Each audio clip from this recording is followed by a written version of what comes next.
गुरु नानक जी भाई मर्दाना के साथ हर जगह यात्रा करते थे। एक दिन वे हरिद्वार नामक एक पवित्र स्थान पर पहुंचे।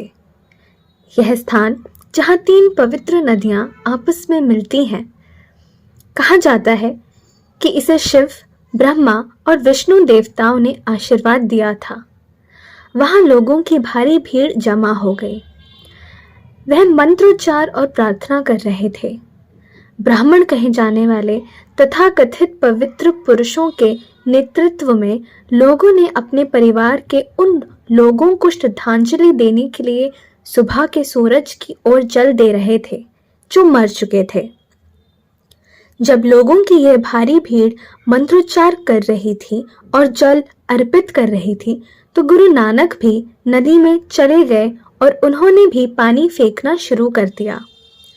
लेकिन जिस तरह उन्होंने ये किया उसमें कुछ अलग था।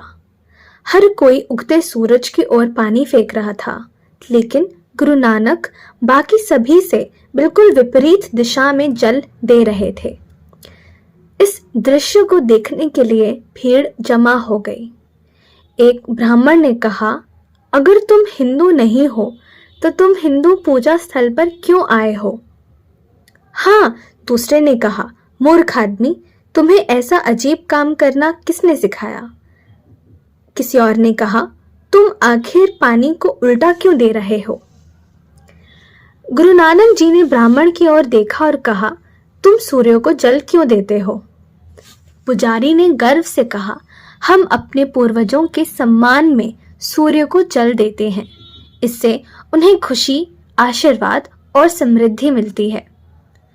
तो तुम्हारे पूर्वज कितनी दूर हैं? गुरु ने पूछा। पास में एक आदमी ने यह बातचीत सुनी। उसने बहुत सारी किताबें पढ़ी थीं, इसलिए उसे लगा कि उसके पास हर सवाल का सही जवाब है।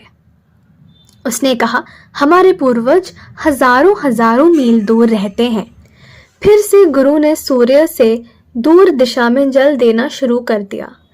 ब्राह्मण चिल्लाए, रुको रुको, तुम क्या कर रहे हो?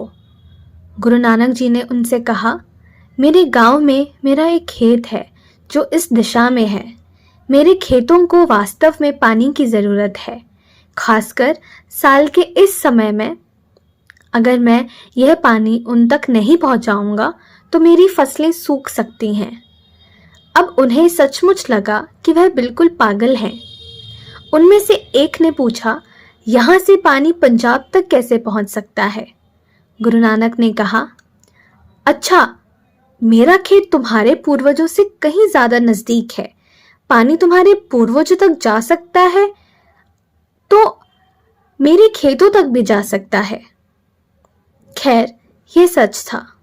उसके खेत पूर्वजों से कई ज्यादा नजदीक थे, जो ब्राह्मणों के अनुसार हजारों हजारों मील दूर थे। ब्राह्मणों को अभी भी समझ में नहीं आया कि यह अजीब आदमी किस बारे में बात कर रहा था, लेकिन गुरु नानक ने उनके विचार पढ़ लिए और उनमें से हर एक की ओर इशारा करते हुए कहा, तुम काबुल में जो व्यापार करने जा रहे थे उसके बारे में सोच रहे थे। जिस आदमी की ओर उन्होंने इशारा किया वह बहुत हैरान था।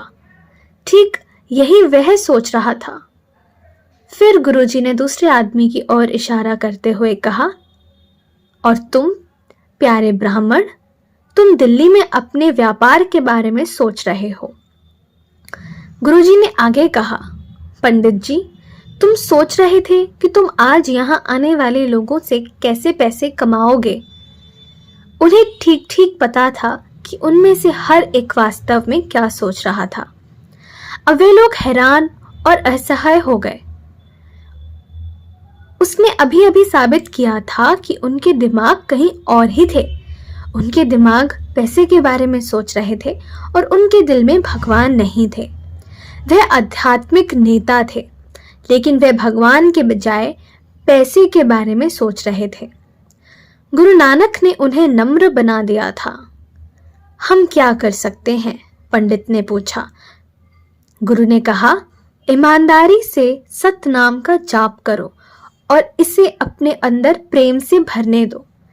अपने दिल से प्रार्थना करो। हर दिन और हर पल भगवान से भरे रहो।